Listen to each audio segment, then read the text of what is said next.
আমি মিথ্যা ও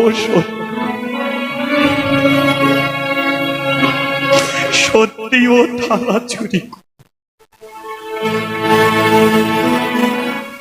চোর বলে ওর পিঠের চামড়া তুলে দিলাম।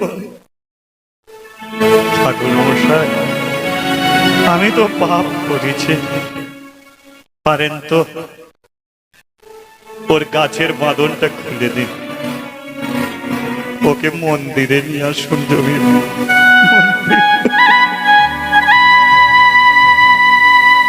পূজারী ব্রাহ্মণ চলে গেল। কদম গাছ থেকে দুঃখীকে খুলে দিল, কিন্তু দুঃখী আর বেঁচে নেই।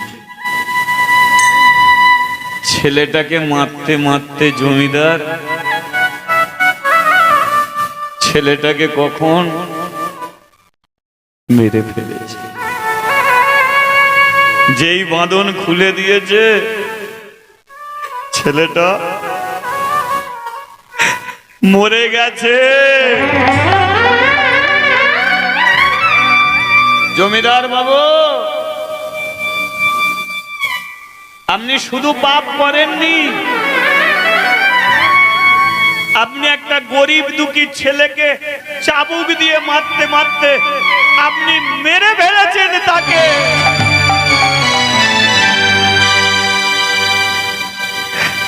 আমি এত বড় পাপ করে ফেললাম। শুধু আমার মন্দির করতে, যে আমি টাকা খরচ করে মন্দির করেছি, এই মন্দিরে কোনো ছোট জাতের মানুষ আসবে না। আমি মানুষ হয়ে শুধু মানুষকে ছোট জাত বললাম, তাই আজকে পাপের শাস্তি আমাকে পেতে হচ্ছে। আরে কে আছিস, আমার মতো পাপীকে মন্দিরে আর রাখিস না, আমাকে মন্দির থেকে নামিয়ে দে। আমি এ মন্দিরে আর থাকবো না। জমিদার বাবু, ঠাকুর মশাই শুনুন, এক কাজ করুন, মরা দুঃখীকে মন্দিরে তুলে দিন, কৃষ্ণর পাশে ওকে শুইয়ে দিন, আর আমাকে মন্দির থেকে নামিয়ে দিন। আজ থেকে আমি কদম গাছের নিচে বসে ওকে ডাকবো। আমার ঠাঁই হবে কদম গাছের নিচে। যে কটা দিন বাঁচবো ওই গাছের নিচে বসে আমি ডাকবো, ওকে মন্দিরে তুলে আন।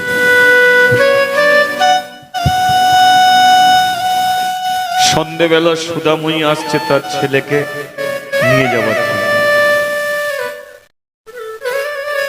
ঠাকুর মশাই, হ্যাঁ বল মা, আমার দুঃখী কোথায়? সুদাময়ী, তো দুঃখী আর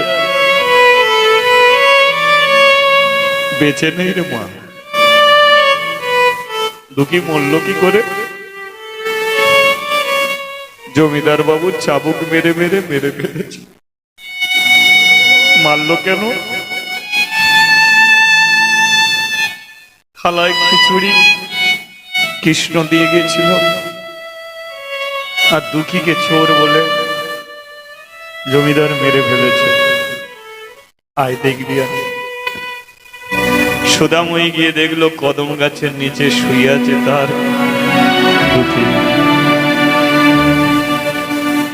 তখনও তার মুখ দিয়ে রক্ত উঠছে, পেট দিয়ে রক্ত উঠছে। সুদাময়ী কোলে নিল।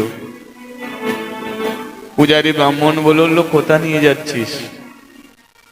শ্মশানে নিয়ে যাচ্ছি গো। মেরে ফেললে তো?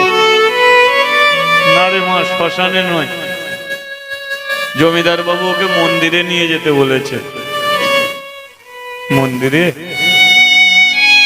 আমার দুঃখী বেঁচে থাকতে উঠতে পারিনি গো। আমার দুঃখী মরে গিয়ে মন্দিরে উঠতে। আয় মা চ।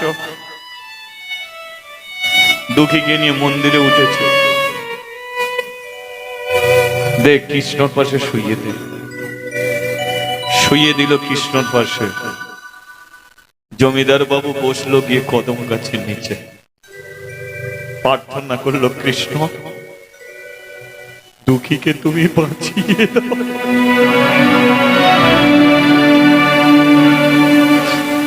এতদিন আমার মন্দির ছিল, আজ থেকে আমি দুঃখীর নামে দিয়ে যাচ্ছি। দুঃখী যদি বেঁচে যায় মন্দিরে প্রদীপ জ্বালবে। শোনুন ঠাকুর মশাই, দুঃখীকে কৃষ্ণর পাশে শুইয়ে দিয়ে দরজা বন্ধ করে দিন। কেন?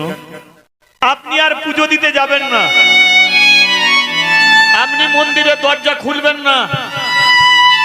দরজা খুলবে কে? দুঃখী। ও তো মরে গেছে, জানি মরে গেছে, কিন্তু এইটুকু জানি যে কৃষ্ণ দুঃখীর জন্য সিংহাসন ছাড়তে পারে, সেই কৃষ্ণই দুঃখীকে বাঁচিয়ে দিতে পারে। এতদিন আমি জমিদার আমার মন্দির বলতাম, কিন্তু এই মন্দির আমরা দুঃখীর নামে করে দিচ্ছি। এই মন্দিরে কোনো ব্রাহ্মণ থাকবে না। দুঃখী যদি বাঁচে, কৃষ্ণ তোমার ঘরে প্রদীপ জ্বলবে। দুঃখী যদি বাঁচে, তোমাকে খেতে দেবে। দুঃখী যদি বাঁচে, মন্দিরের দরজা খুলবে। আর দুঃখী যদি না বাঁচে, এ মন্দির চিরতরে বন্ধ হয়ে থাকবে।